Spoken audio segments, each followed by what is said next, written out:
All I all I see is your, like, you must have the camera facing up because I see your ceiling fan. You've got to be prettier than your ceiling fan.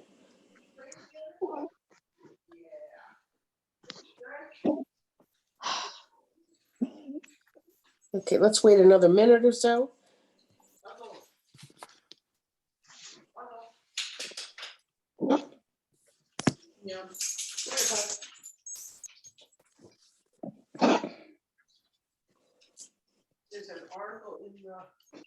Okay, if you're not muted,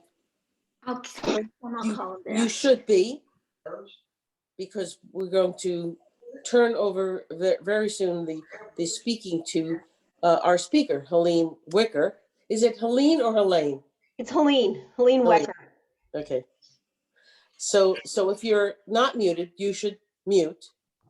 And if you have questions or things that occur to you, raise your hand or put it in the chat, and Helene will get to it. So, welcome to the evening of the fourth day of our literary festival, and we've been waiting for the for this book for a long time, 8 years. And so I'm not going to be a teacher and take a show of hands, but if you haven't read The Golem and the Genie, you're missing something. Or if you have read it, go back and reread it, because it's great with history of New York City and mythology. You'll want to follow the adventures of Chava and Abdul, which continue now in the Hidden Palace. We have been waiting for 8 years for this sequel. Unbelievably, The Golem and the Genie was your debut novel, and immediately won awards. It's great. It got the Mythopoeic Award, the Cable Award. You were nominated for a Nebula and World Fantasy Award. It's amazing. It's a great story, and the author has a bachelor's from Carleton College in Minnesota and an MFA in creative writing from Columbia. She's been published in literary journals, but has The Golem and the Genie was a blockbuster first novel, which now continues in its story of Golem, the Genie, the Lower East Side, New York City at the turn of the century. The book encompasses major events like historic events like the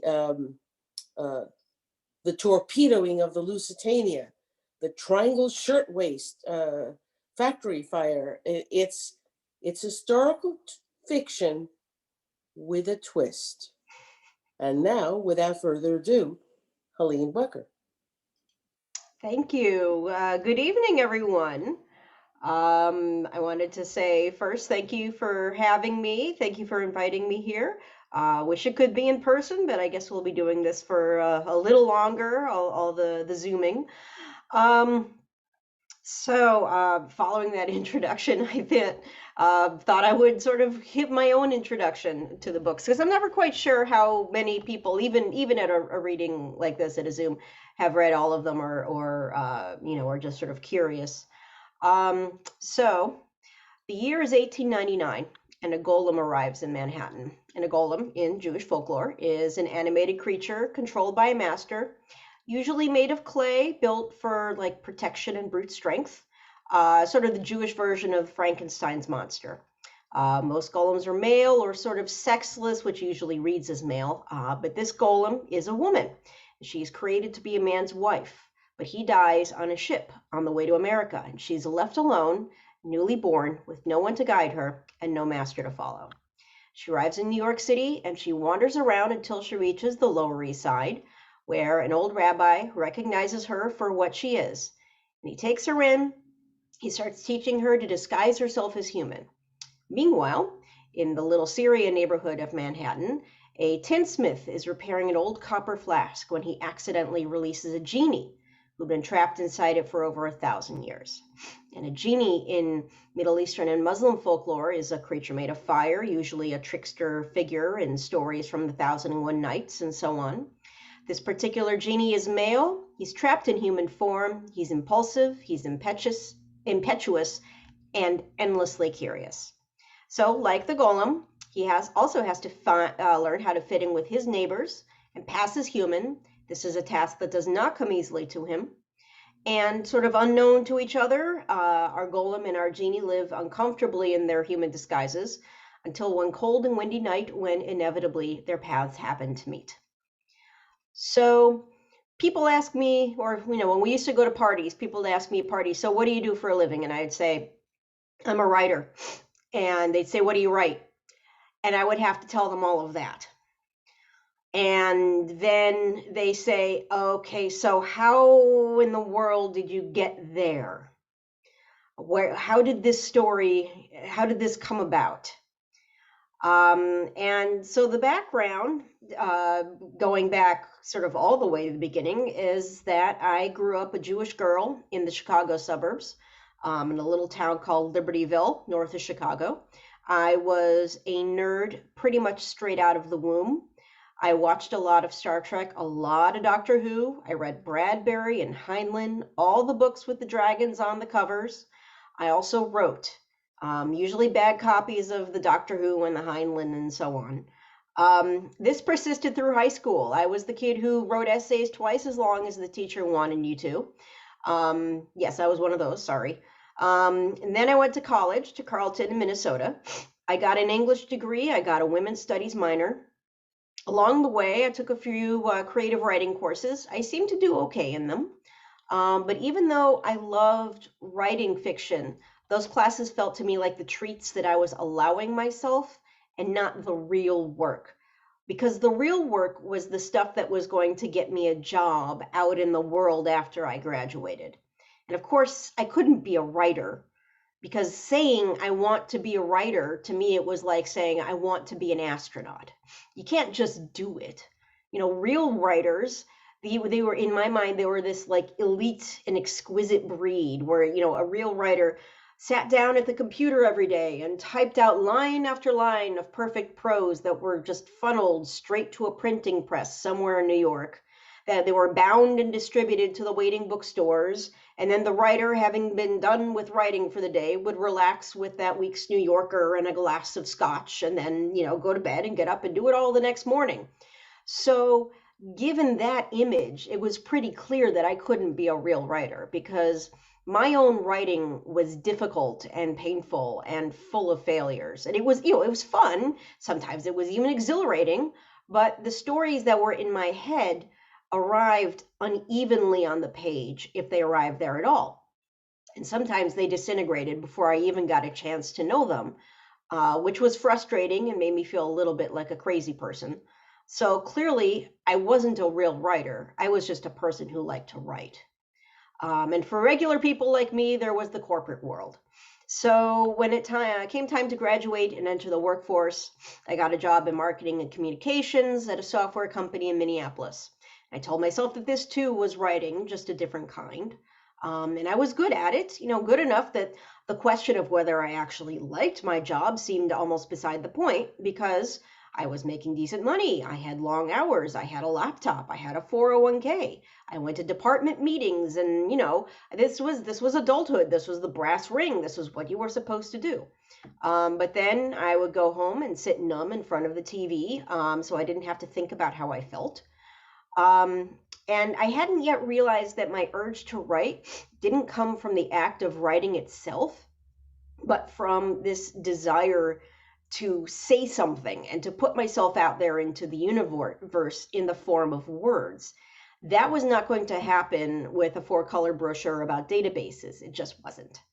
So I'm not sure looking back at what point I figured this out.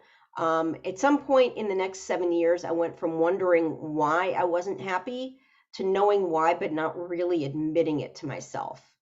And at that point, I was living in Seattle. I was working at a public TV station. It felt more worthwhile than the software company. I was working for Big Bird. Who doesn't love Big Bird? Um, but still, I was miserable. And here were all these amazing TV shows made by people with like a real passion for what they were doing. And people had things to say. And instead of creating something amazing myself, I was writing the press release about their amazing thing. So I started to like dream about all these different careers that I could have. Like I'd be a professional chef or a musician or God only knows what. Um, but I never really dreamed about becoming a writer because that was the secret dream and the one thing that like actually mattered. And if I failed at that, then I'd really have failed. So in the end, there was a book that changed everything, though I didn't realize it at the time. And that book was The Amazing Adventures of Cavalier and Clay by Michael Chabon. And if you haven't read it, go get yourself a copy. It is, in a nutshell, it's about loneliness and the art of escape.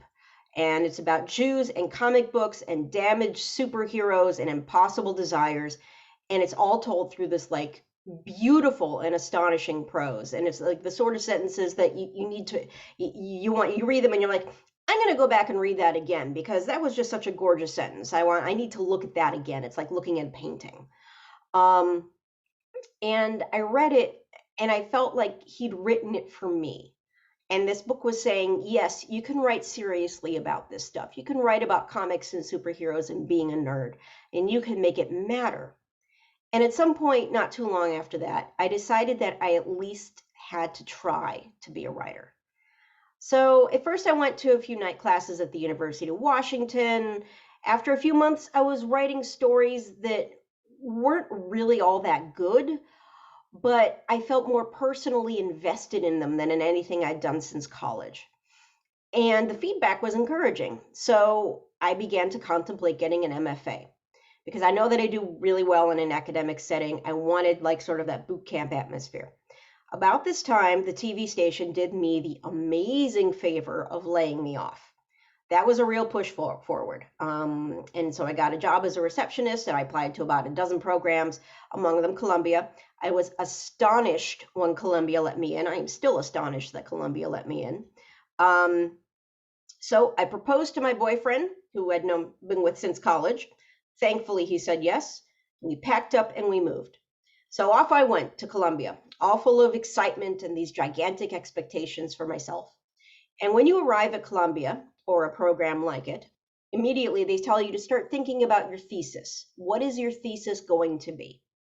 And an MFA thesis is your body of creative work. That's going to represent your abilities come graduation. And it's also sort of expected that this is going to be like part of a short story collection or a novel. That's going to be like your first attempt at getting published, at like putting yourself out there in the world, literarily speaking.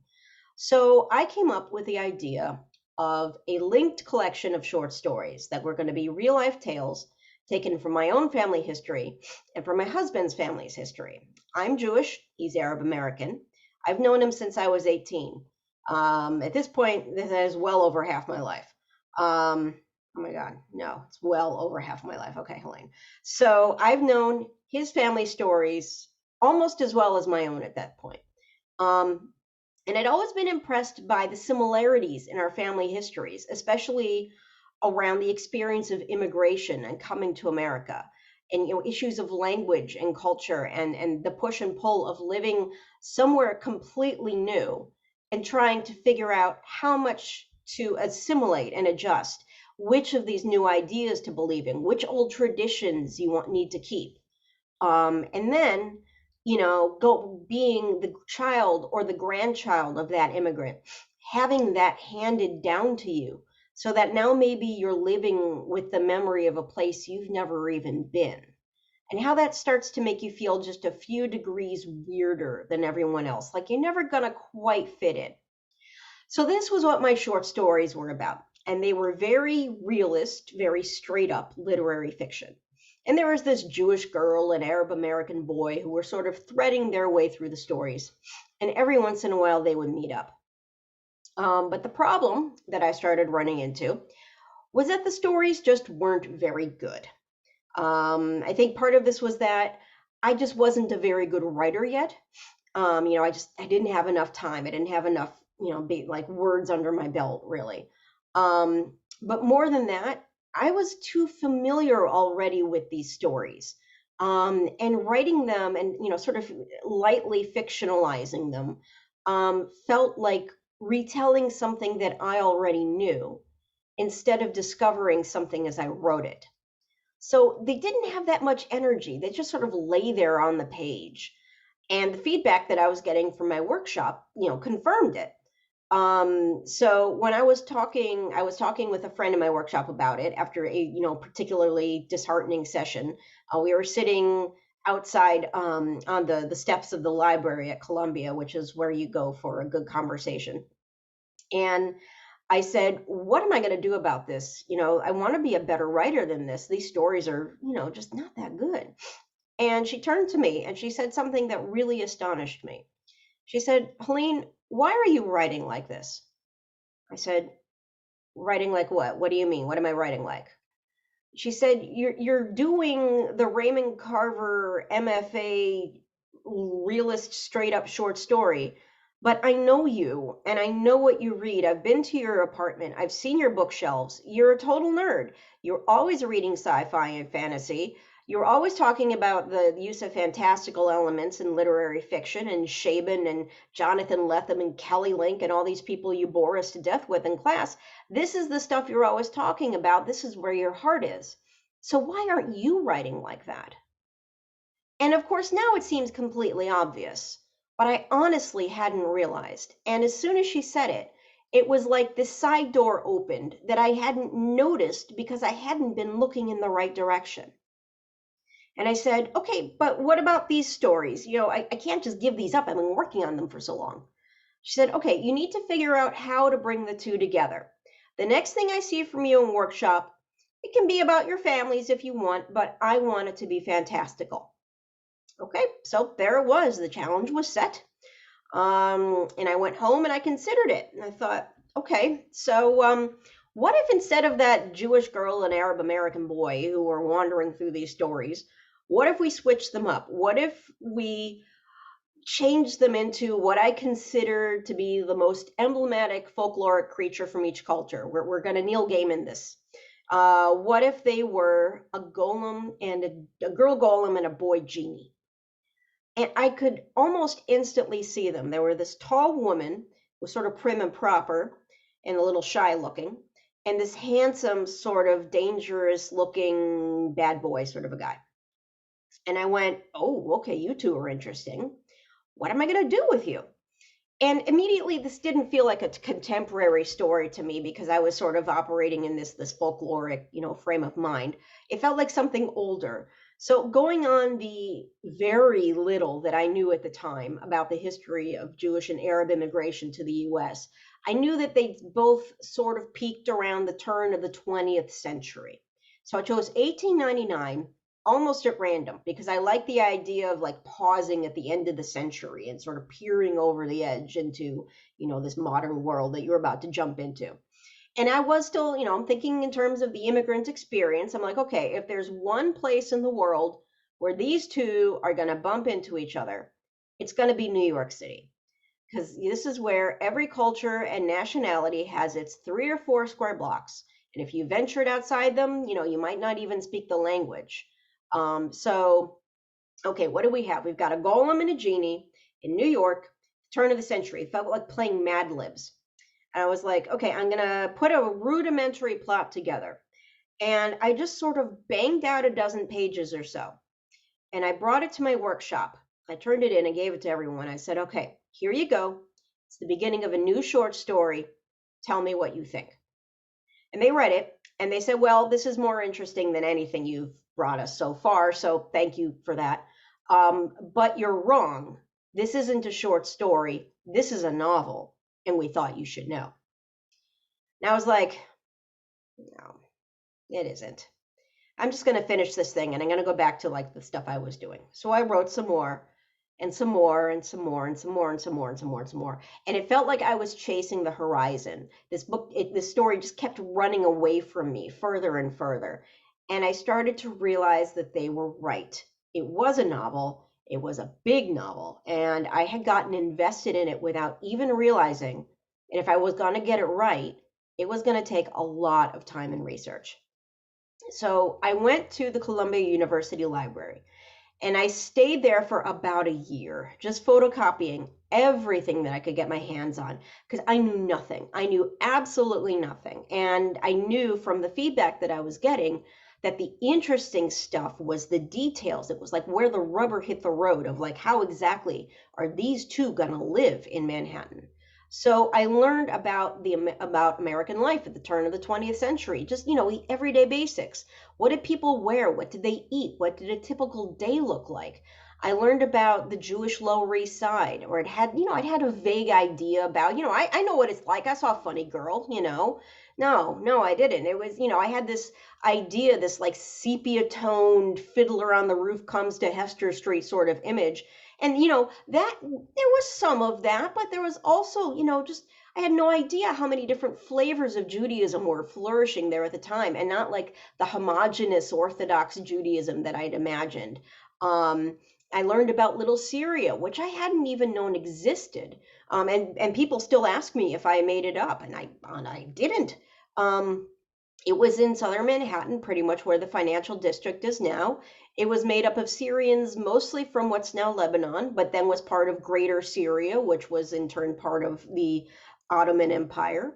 Most of the residents of Little Syria were actually Christian, not Muslim. The majority were Eastern Orthodox or Maronite Catholic. These were two religions I knew absolutely nothing about. So now I have to research those too. And then there's the whole folklore part of it. So I read golem stories, I read genie stories. I knew very little about golems in particular, even with my background. Most of what I knew was modern retellings of the Golem of Prague story, which, built in medieval times by a powerful rabbi to protect the Jews of Prague from the pogroms. In most versions of the story, the golem grows too big and powerful and eventually turns on the community it was supposed to protect. And the rabbi who builds it is forced to destroy it. And what really drew me to the story was how it seemed to come from the same place as Frankenstein and all the robots run amok science fiction stories, coming up to, Star Trek, Commander Data, Battlestar Galactica, all of these sort of, what build something that's almost human but not quite, and then what gets lost in that gap. But I liked the idea of writing it from the monster's point of view instead of the master's, because you don't get that much. And I was also struck by how so few of not just the golems, but these like representations of created humans, how few of them are female. And I began to realize the potential of taking these stereotypically male characteristics like strength and silence and brutishness and putting them in a female body in 18900 and seeing what happens. So, about a year into this, I finished my classwork. My husband found a job in a town outside San Francisco.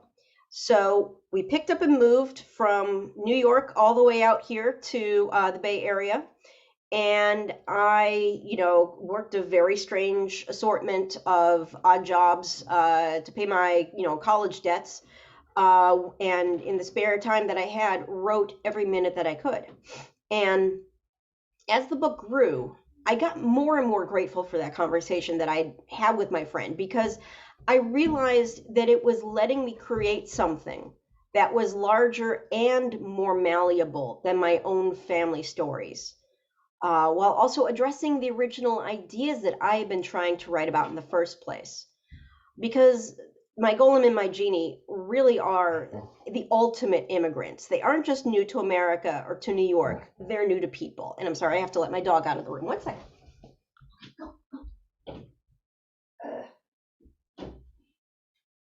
Sorry about that. He will just sit there and bark at me until I let him out. Um, so, they're new to humanity. Like everyone else, they have to learn things like the streetcar schedules, how to get an apartment, and so on. But they also have to learn things like how to eat, because it looks sort of suspicious if you never eat, especially in New York, where everyone is eating all the time, right? So, and then there's the question of what to do at night if you don't sleep.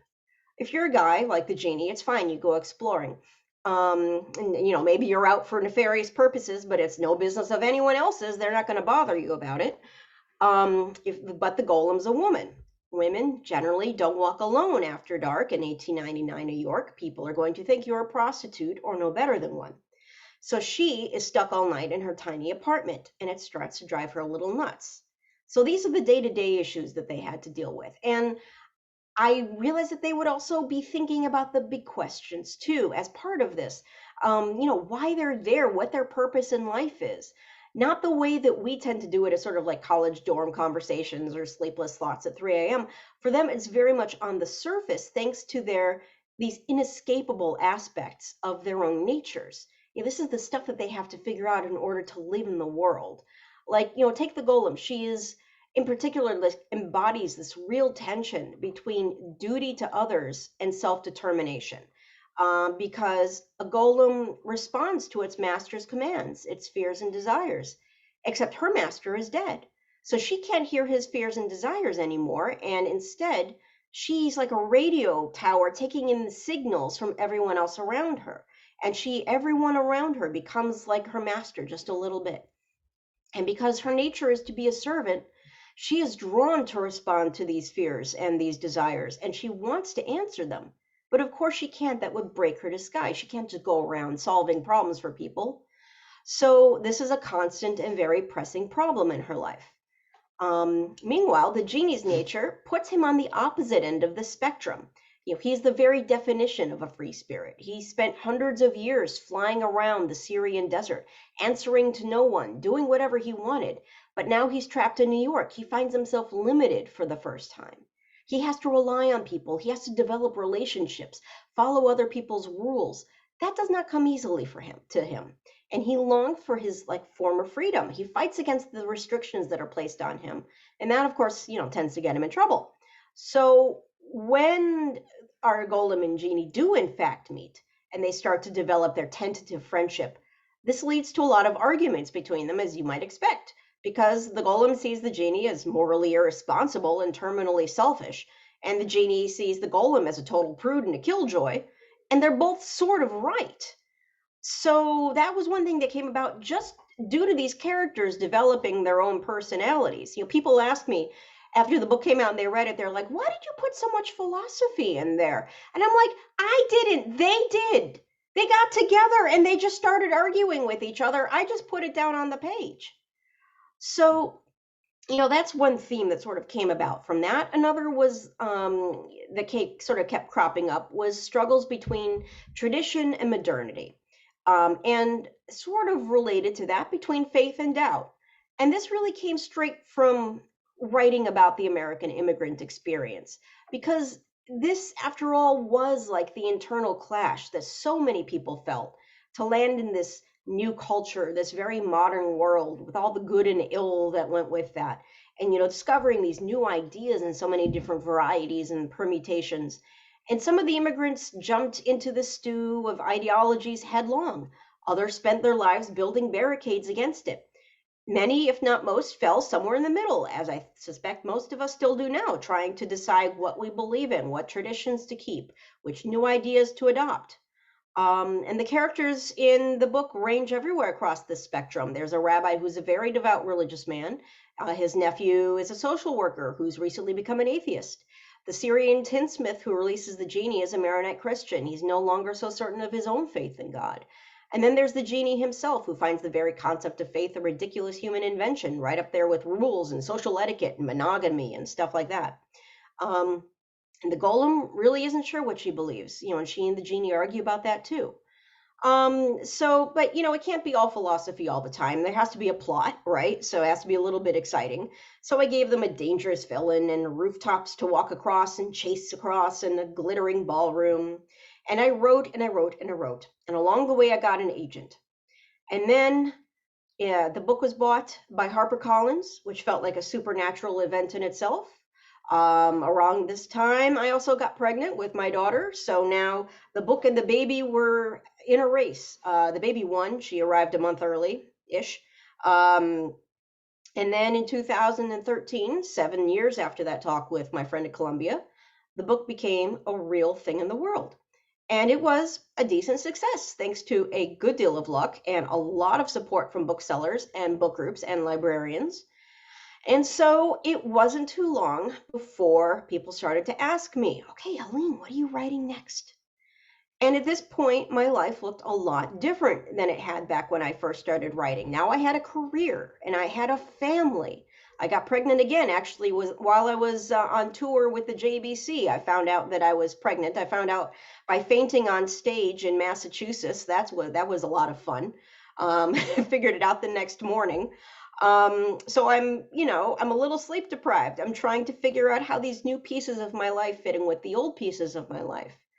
And so I was like, okay, what would be something that I could do that wouldn't be too much, what can I face? What can I like, what is there a way I can like work on something I already know? Well, of course, I'll write a sequel. People were asking me anyway, are you going to continue? Are you going to write a sequel? People seemed to think it was a good idea. My agent liked it, and so did my publisher. I had a few ideas, so okay, sure, why not? It's got to be easier than coming up with something entirely from scratch. Famous last words. So I'd heard any number of writers at this point say that it never gets easier to write. Every book is just as difficult to first as the first one. Every book, brings you back to like the beginning stage. But there's those truths that you sort of have to feel in your bones in order to really understand them, sort of like parenting is hard. Um, and that for me was one of them because I hadn't realized that already having the characters and the setting and the rules that they live by doesn't necessarily make it any easier to write the book. In fact, it can make it harder. Because when I'd first created Chava and Ahmad, I've been completely free to mold them to the particular story that I wanted to tell. So, Chava is very shy and cautious. Ahmad is very mercurial and free spirited. I designed them to be polar opposites in this way, who connect with each other despite their differences, because they're brought together by these common experiences that they have. But now I'm writing a new book with two protagonists who are set in their ways. And they each have their own histories, separate and together. They come with baggage now. I have to honor that. And I have to stay true to who they are. But at the same time, find ways for them to change. Because to me, a story isn't worth telling unless a character has somehow changed by the end of it. And I didn't know if they could change. That seemed like a pretty big problem to me. But what happened was that, as often sort of happens with these problems as I'm writing, the problem in itself sort of turns around and becomes the solution to the problem itself. Because pretty soon, the entire book became about this question of change. So, for instance, I'd ended The Golem and the Genie with the suggestion that Chava and Ahmad were about to take the next step in their relationship and possibly even turn it into a romance. So, at least part of this book has to be about that evolution and how it's going to play out against the larger struggle of their lives. And that's going to be a pretty big challenge because they are opposites by nature. Because, Chava is essentially programmed to want to help people, that gives her a lot more of an incentive to fit in and pass as human. But the empathic power that she has doesn't work on Ahmad. She can't read him, which means that at a certain level, she can't understand him. And she can't help wishing that he was different than he is. Ahmad, on the other hand, has very little interest in fitting in because, he was stolen away from a people and a culture and a language that he has no access to anymore. And he doesn't want to change any more than he absolutely has to. But Chava's relative ease at blending in and her desire to blend in make her feel totally alien to him. So what happens when these two try to be more than just friends or allies against a common enemy? If you've ever been in a meaningful relationship with anyone ever, you know that part of that is about compromise. So clearly, this isn't going to be an easy romance. But what exactly does that look like on the page? How are their arguments going to change now that they have the power to really wound each other? Can they actually share their feelings and make themselves vulnerable to each other in that way? Or are they just going to end up hiding from each other as much as they hide from the people around them? So that was the first element of change I had to address. The next regarded the amount of time that the book would cover. Because the first book takes place over roughly a single year from 1899 to 1900. And I decided that this new book was going to cover a much larger amount of time because I wanted Chava and Ahmad to watch the world change around them. I wanted us to see those changes through their eyes because these are supernatural creatures. You know, when I established in the first book that jinn have a lifespan of roughly 800 years, Ahmad's only lived about 200 of those so far. And Chava is, you know, basically ageless and immortal. She's always going to be exactly as she was built. But this city is constantly changing around them. The people around them are getting older. The children are growing up. Sometimes someone gets sick or injured. Sometimes they recover and sometimes they don't. And no matter how good you are at pretending to be human, if you work at a bakery for years on end without aging a single day, eventually someone's going to notice. And then what happens? So I decided that the book was going to take us from 1900 to 1915. And these are some pretty momentous years in American life. The women's suffrage movement was just starting to gain traction. Industrialization and mass production were starting to change how people lived and worked, how the cities themselves were being built. For the Jews of the Lower East Side, there was a certain amount of upward mobility, but incidents like the Triangle Shirtwaist Fire made it clear that people in power still considered immigrant lives to be cheap and disposable. And then there's always the specter of the pogroms happening in the Russian Empire and threatening family elsewhere. And for the community of Little Syria, the beginning of World War I led to new fears for their own families in Lebanon, who were being gradually starved by the Ottoman Empire so that they could send the food to their troops on the front lines instead. So, how is all of this going to affect Chava and Ahmad? How might Chava decide to change with the times? And would Ahmad manage to keep all this human upheaval from affecting him? And what might he lose in the process if he does? And, you know, I have to make my life harder for myself, so I decided to throw a few new characters into the mix on top of it. As part of my research, I'd read about the Odessa pogrom of 1905 and the protest parade that had been held in New York City as a response. And I decided, well, maybe for one Lower East Side rabbi, his own response might be to build his own golem, a huge hulking creature that he names Yasala, and that through a twist of fate, Yasala is bound to the rabbi's young daughter instead of himself. And the daughter, whose name is Kreindl, ends up at a Jewish orphanage up in Hamilton Heights, where she has to hide Yasala from the rest of the residents. And incidentally, that orphanage, if you didn't know already, is based on the real life Hebrew orphan asylum, which existed there at the time. It was a fascinating place. It was founded by German Jewish philanthropists to take in Eastern European immigrant children. They saved a lot of kids' lives. There was, you know, just they gave them good nutrition, they gave them fantastic health care for the times, but at the same time, and in education, but at the same time, their mission pretty explicitly was to sort of scrub the old country off them and Americanize them and assimilate them, and make them reform instead of Orthodox. And they forbade Yiddish to be used once the kids were old enough to speak, to learn English.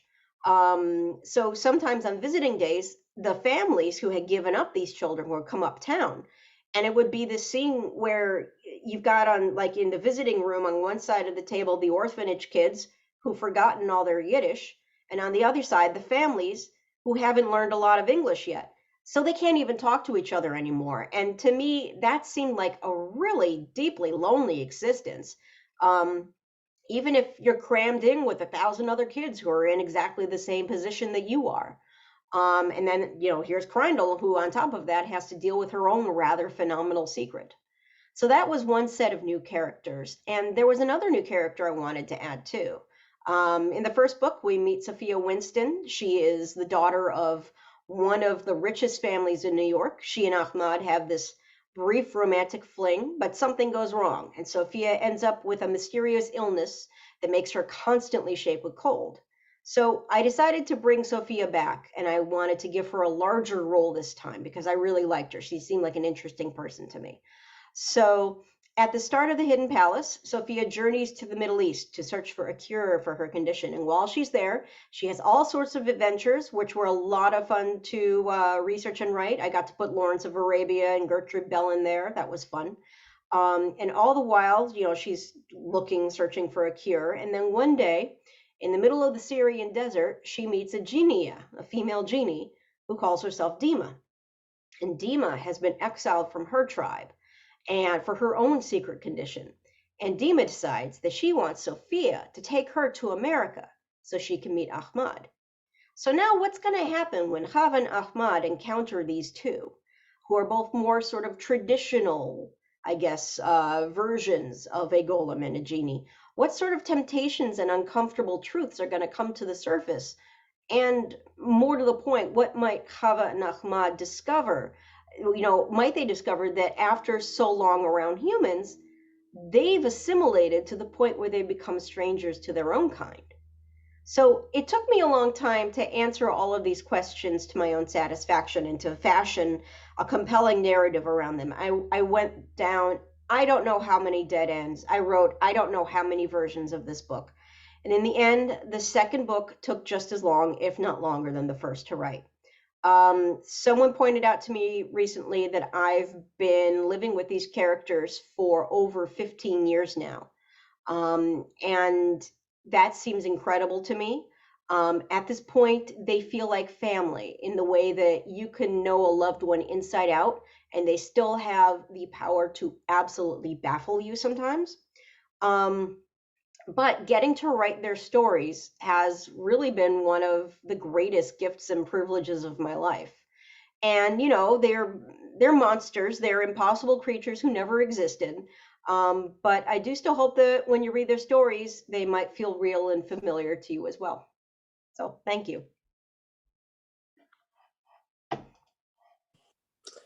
Thanks. That is really, really cool, and just about answers my original question, which Uh-huh. was, where does this interest in the mythical and the supernatural combined with the history of New York come from? The interest in the mythical and the supernatural has always been there. I had a conversation not too long ago where people were talking about the first book that was their favorite book. Like, how far back can you remember? What was your favorite book? And mine was a book called Myths and Enchantment Tales.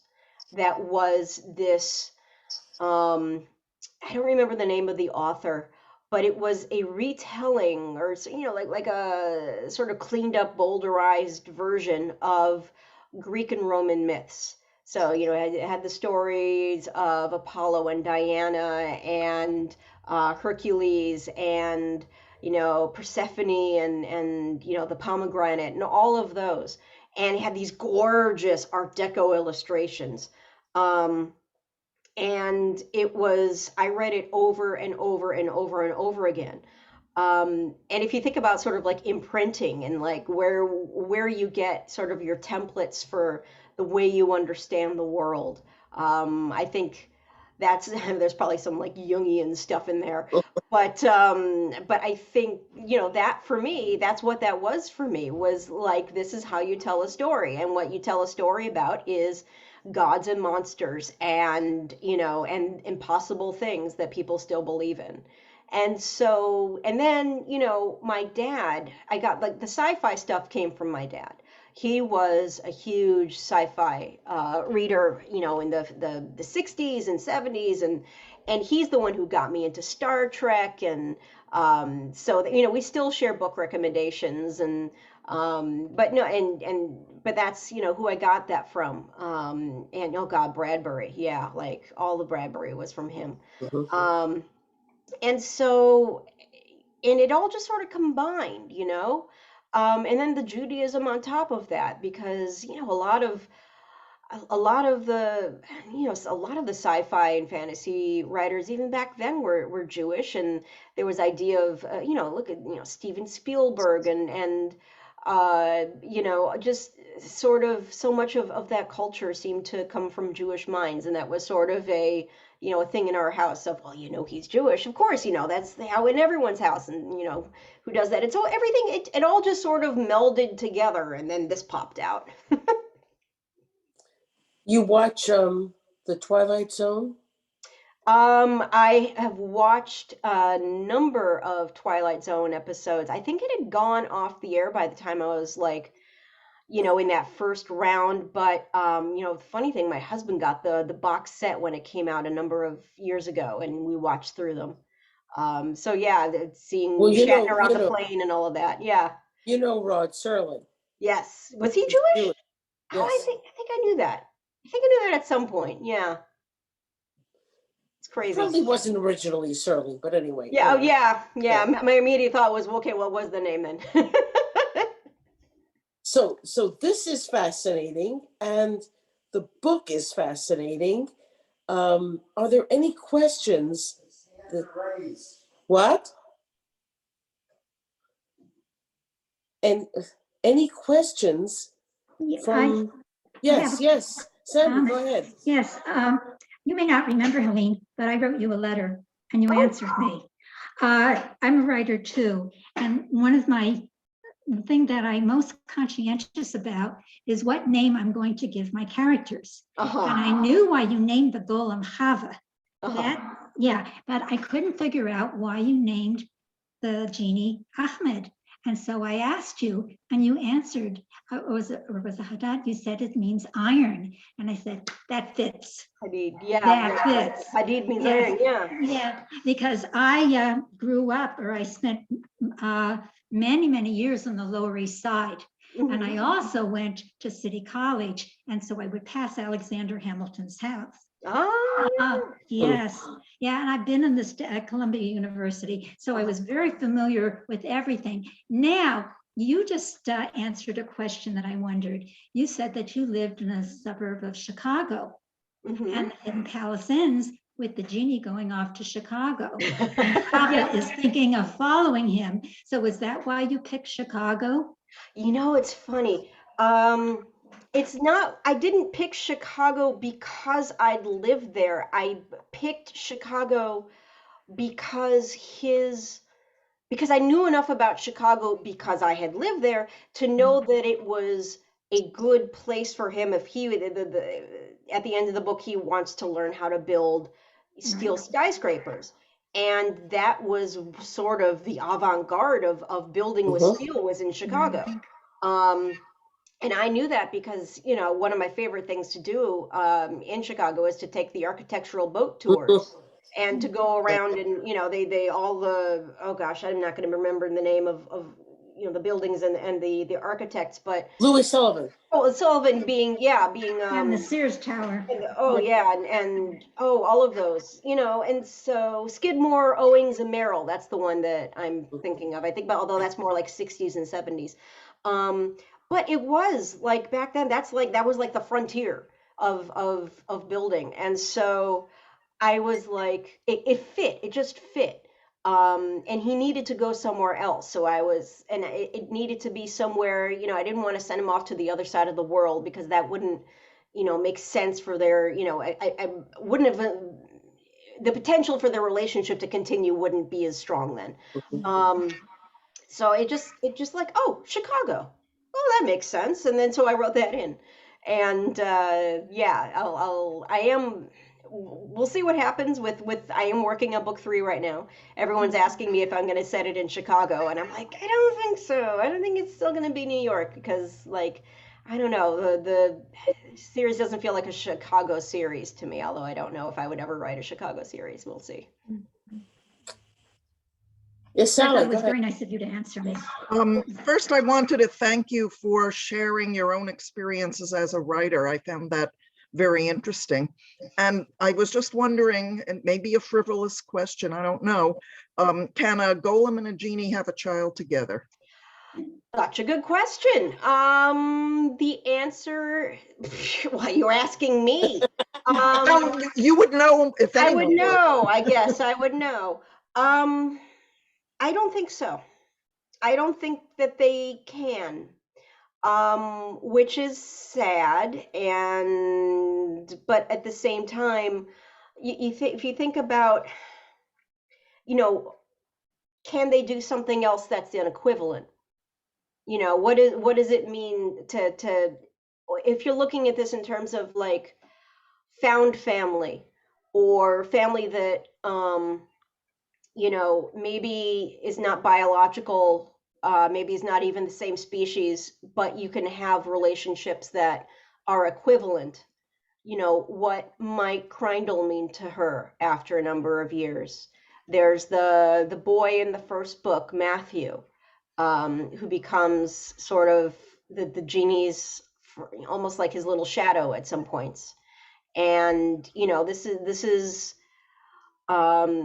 are relationships that can develop. And maybe I'm giving away too much about the next book, but you know, that's something that can, you know, down the road. But then, okay, but then you've got, you know, your parental figures who don't age. So what does that mean? You know, how does that work? So I don't want to do something so deliberate as give them a biological child, but there's other stuff that I could play with. Okay, we'll watch. Okay. We'll see. Couldn't they create? I mean, they were creations. Yeah. Why can't they create a child? I don't know. I do not know. Do you think they would allow themselves to?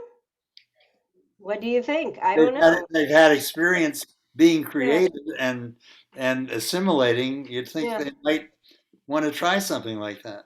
You know, it's so funny to think about. We just go around creating people willy-nilly. We just do it all the time. And it's, you know, how do you do that? How do you decide to create? Do they get to decide to do that? I don't know. If you don't Maybe like they'd it, be you can always comfortable. turn it back into clay. Yeah, yeah.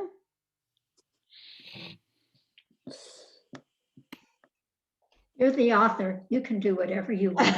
Yeah. And I was thinking of one of the greatest Jewish science fiction writers was Isaac Asimov, Mm-hmm.